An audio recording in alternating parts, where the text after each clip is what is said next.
Assalamu alaikum. Hello, my dear students. How are you? At first, I am introducing myself. My name is Mobarok Hussain Johnny, lecturer, Sandhani School and College. আশা করি তোমরা সবাই ভালো আছো, আমিও ভালো আছি। আজকে আমরা প্রিপোজিশন বিষয়ে একটু আলোচনা করব তোমাদের সাথে। তোমাদের প্রিপোজিশনের যে অংশটা অর্থাৎ গ্যাপ ফিলিং উইদাউট ক্লোজ, সেখানে প্রিপোজিশন এবং আর্টিকেল অংশ থেকে তোমাদের এই গ্যাপ ফিলিংটা আসবে। এবং নতুন যে সিলেবাস বের হয়েছে বার্ষিক পরীক্ষার জন্য, সেই সিলেবাসের আলোকেই মূলত আমরা আজকে ক্লাসটি করব। এবং আজকে আমরা প্রিপোজিশন বিষয়ে তোমাদের একটু আলোচনা করব। আমরা মোট 2টা ক্লাসে প্রিপোজিশনের বেসিক নিয়মগুলো একটু আলোচনা করব। তারপরে মূলত প্রিপোজিশনের আমাদের মূল যেটা পড়তে হবে অ্যাপ্রোপ্রিয়েট প্রিপোজিশন। তবে তার আগে আমরা বেসিক নিয়ম যেগুলো রয়েছে সেই বেসিক নিয়ম থেকে আমরা প্রিপোজিশন গুলা সলভ করার চেষ্টা করব। সরি, আমি একটা একটা করে তোমাদের নিয়মগুলা দেখিয়ে দিচ্ছি। এখানে প্রথমে যে শিরোনাম আছে 30 প্রিপোজিশনস রুলস, অর্থাৎ মোট আমরা 30টা প্রিপোজিশনের রুলস শিখব। প্রথম ক্লাসে আমরা কিছু অর্ধেক প্রিপোজিশনের রুলস গুলো দেখব, বাকি ক্লাসে আমরা পরের অংশগুলো অর্থাৎ আজকে আমাদের যতগুলো হয় সে অংশগুলো দেখে পরের ক্লাসে আমরা বাকিগুলো শেষ করব। প্রথমে প্রিপোজিশন পড়তে গেলে আমাদের প্রথমে জানতে হবে যে প্রিপোজিশনটা আসলে কি। এখানে সুন্দর করে দেওয়া রয়েছে, তোমাদের সুবিধার্থে আমি দিয়ে দিয়েছি, একটু দেখে নাও। যে প্রিপোজিশন হলো এমন একটা শব্দ যেটা কোনো নাউন, প্রোনাউন বা নাউন ফ্রেজের আগে বসে বাক্যস্থিত অন্য শব্দগুলোর সাথে একটা সম্পর্ক স্থাপন করবে। এখানে একটা উদাহরণ যেমন দিয়ে দিয়েছে যে আই গো টু ইউনিভার্সিটি, এখানে টু শব্দটি গো এবং ইউনিভার্সিটির মধ্যে একটা সম্পর্ক তৈরি করছে, সেই জন্য আমরা টু শব্দটাকে বলছি প্রিপোজিশন। তো প্রথম অবস্থায় আমরা বেসিক বা সাধারণ কিছু নিয়মাবলী দেখব প্রিপোজিশন বসানোর ক্ষেত্রে। পরবর্তীতে আমরা একটা একটা করে প্রিপোজিশন নিয়ে সেই প্রিপোজিশনটা কোন কোন জায়গায় বসে সেই বিষয়ে আমরা আলোচনা করব। প্রথমে আমরা আসি সাধারণ বা বেসিক কিছু নিয়মের। প্রথমে যেটা রয়েছে একটু খেয়াল করে দেখো যে 24 ঘন্টার সময় অর্থাৎ 24 ঘন্টার বড় সময় যেগুলো রয়েছে যেমন দিন, সপ্তাহ, মাস, বছর, সাল ইত্যাদির পূর্বে আমরা ইন বসাবো। যেমন in 1980, in February, etc. অর্থাৎ বড় সময়ের পূর্বে, বড় সেটা দিন হতে পারে, সপ্তাহ হতে পারে, মাস হতে পারে, সেই জায়গায় আমরা ইন বসাবো। এবং 24 ঘন্টা সময়ের বা 24 ঘন্টা সময়ের ছোট সময় যেমন একটা দিনের একটা অংশ হতে পারে, যেমন দুপুর, বিকেল, সন্ধ্যা, রাত ইত্যাদি সময় পূর্বে আমরা সাধারণত অ্যাড বসাবো। অর্থাৎ অ্যাডটাকে আমরা বলছি ছোট সময়ের এবং স্থানের পূর্বে আমরা অ্যাড বসাই। যেমন কিন্তু যদি আবার এখানে একটু নোট বলে একটা কথা উল্লেখ করা আছে, তোমরা খেয়াল করো যে সকাল হতে সন্ধ্যা অবধি সময়ের পূর্বে দি থাকলে তার পূর্বে আবার কিন্তু ইন বসবে, অর্থাৎ in the morning, in the afternoon ইত্যাদির ক্ষেত্রে আবার তখন ইন বসবে। আমরা পরবর্তীতে প্রত্যেকটা নিয়ম আলাদা আলাদা ভাবে পড়বো। প্রথমে আমরা বেসিক নিয়মগুলো একবার দেখে নিই। পরের যে নিয়মটা এখানে সুন্দর করে দেওয়া রয়েছে, দিবস অর্থাৎ দিন, তারিখ, সাপ্তাহিক বার ইত্যাদির পূর্বে অন বসে এবং বড় স্থান বা জায়গার পূর্বে ইন, ছোট স্থান এবং জায়গার পূর্বে অ্যাড বসে। এটা আমরা একটু আগেই দেখেছি। পারফেক্ট কন্টিনিউয়াস টেন্সের ক্ষেত্রে সাধারণত নির্দিষ্ট সময়ের পূর্বে ফর এবং অনির্দিষ্ট বা কিছু সময়ের ক্ষেত্রে অর্থাৎ সমষ্টির পূর্বে এখানে ফর দিয়ে দিছে এবং নির্দিষ্ট সময় পূর্বে সিন্স বলেছে আর কি। অর্থাৎ এখানে মূল কথাটা আসবে যে সময়টা যদি নির্দিষ্ট করে দেওয়া যায় বা দেওয়া হয় তাহলে সেখানে আমরা ফর বসাবো এবং একটা ব্যাপক সময় যখন বোঝাবে নির্দিষ্ট করে তখন আমরা সিন্স বসাবো। কোনো কিছু স্পর্শ করে আছে অর্থাৎ একটা বস্তু কোনো বস্তুর উপরে আছে কিন্তু স্পর্শ করে আছে, তখন সেক্ষেত্রে আমরা অন বসাবো। শূন্য স্থানের পরের শব্দ ভার্বের প্রেজেন্ট ফর্ম হলে বা বেস ফর্ম হলে শূন্য স্থানে সাধারণত টু বসে। আমরা এই প্রত্যেকটা নিয়মই আলাদা আলাদা ভাবে আবার করব, জাস্ট বেসিক নিয়মটা একবার করে তোমাদের বলে দিচ্ছি। এইবার আসছে যে আমরা আলাদা আলাদা করে প্রত্যেকটা প্রিপোজিশনের বা প্রত্যেকটা ছোট ছোট প্রিপোজিশন বা সিম্পল প্রিপোজিশন হোক বা ডাবল প্রিপোজিশন হোক, সবগুলো প্রিপোজিশনের আলাদা আলাদা আমরা জায়গা বা ক্ষেত্রগুলো দেখবো যে আসলে কোন কোন জায়গায় সেই প্রিপোজিশনটা বসে। প্রথমে যেমন রয়েছে অ্যাট এর ব্যবহার।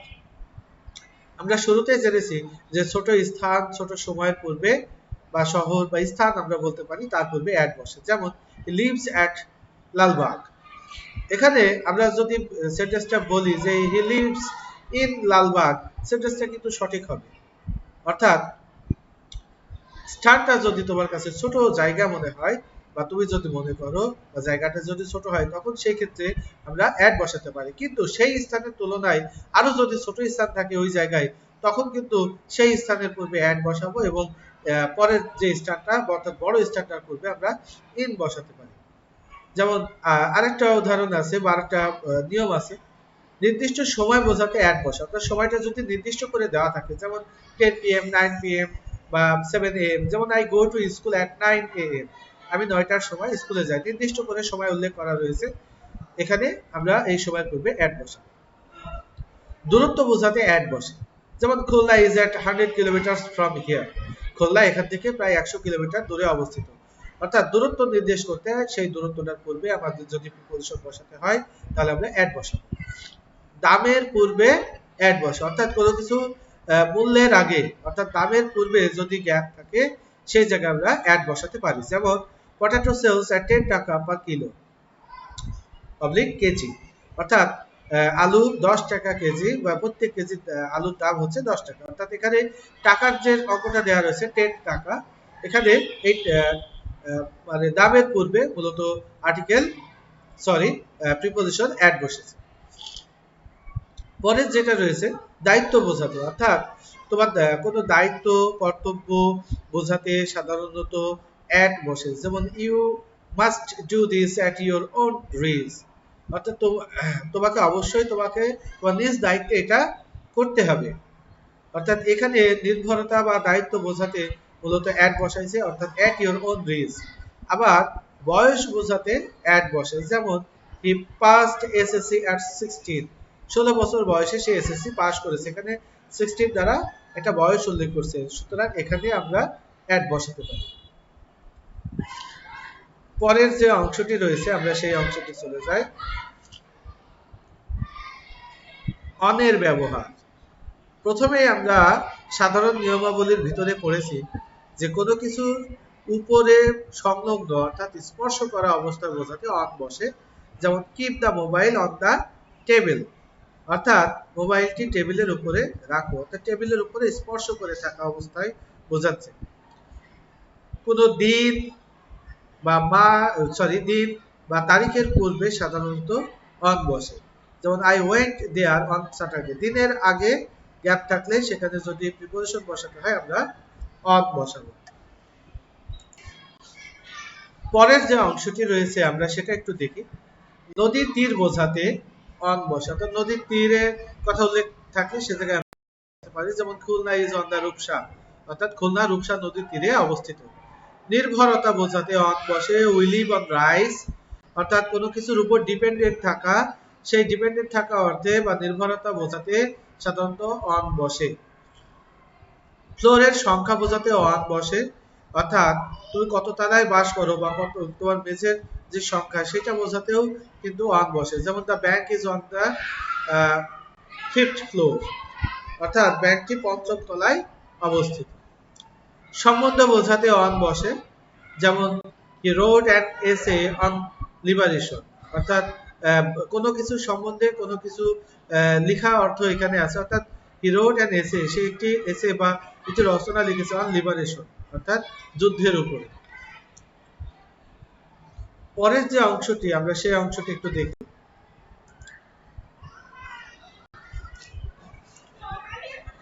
আমরা এবার দেখব ইন এর ব্যবহার। ইন কোথায় কোথায় বসে আমরা শুরুতেই পড়েছি যে সাধারণত বড় স্থানের পূর্বে সাধারণত ইন বসে। যেমন I live in Bangladesh, Bangladesh এটা একটা বড় স্থান, কিন্তু ছোট স্থানের পূর্বে আবার কিন্তু অ্যাড বসে। এখানে দেখছি যে I live in Bangladesh at Dhaka, বাংলাদেশের তুলনায় ঢাকা স্থানটি কিন্তু ছোট, সেই জন্য এখানে ঢাকার পূর্বে অ্যাড হয়েছে, বাংলাদেশের পূর্বে ইন হয়েছে।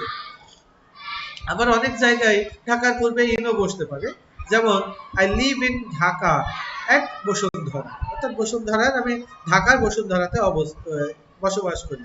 তাহলে সেই ক্ষেত্রে বসুন্ধরা ঢাকা থেকে ছোট স্থান, তাই ঢাকার পূর্বে ইন এবং বসুন্ধরা পূর্বে অ্যাট বসেছে। কোন বিষয় বা ভাষা বোঝালে তার আগে ইন বসে, যেমন in English, in Bengali, I রোট A novel in English. অর্থাৎ ভাষা বা কোনো বিষয় বোঝালে তার পূর্বে আমরা ইন ব্যবহার করতে পারি। সময়ের ক্ষেত্রে বছর বা মাসের পূর্বে, এটা আমরা একটু আগেই দেখেছি, এটা আমি আর বারবার রিপিট করছি না।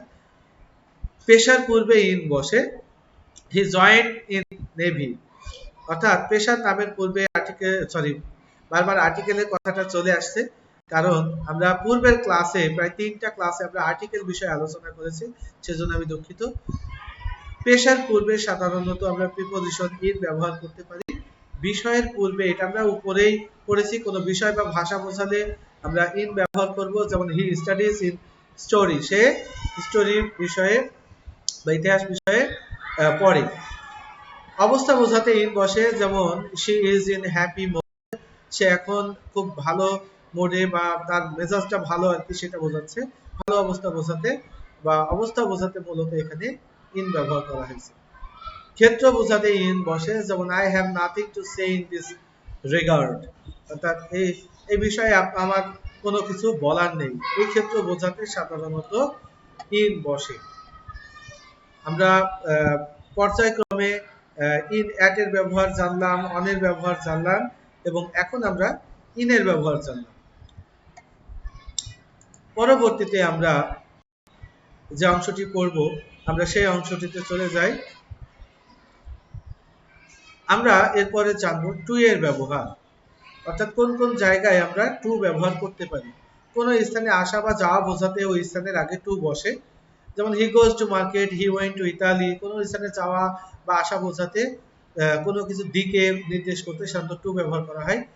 ব্যক্তির কাছে বোঝালে তার আগে টু বসে, যেমন Raju came to me, just একজন মানে এটাতে জাস্ট অনুরোধ করেছে বা নির্দেশ করেছে, রাজু কেম টু মি, অর্থাৎ ব্যক্তির কাছে বোঝালে সাধারণত এখানে টু ব্যবহার করতে পারি। অনুসারে অর্থ আসতে সাধারণত টু ব্যবহার করতে পারি। I work according to rule, আমি নিয়ম অনুপাতে কাজ করি বা অনুসারে কাজ করি, এখানে অনুসারে অর্থে টু ব্যবহার করতে পারি। সীমানার বাইরে বোঝাতে টু বসে, যেমন Korea is to the east of our country, কোরিয়ার সাথে আমাদের বাংলাদেশের দূরত্ব কিন্তু অনেক, আমাদের পাশাপাশিও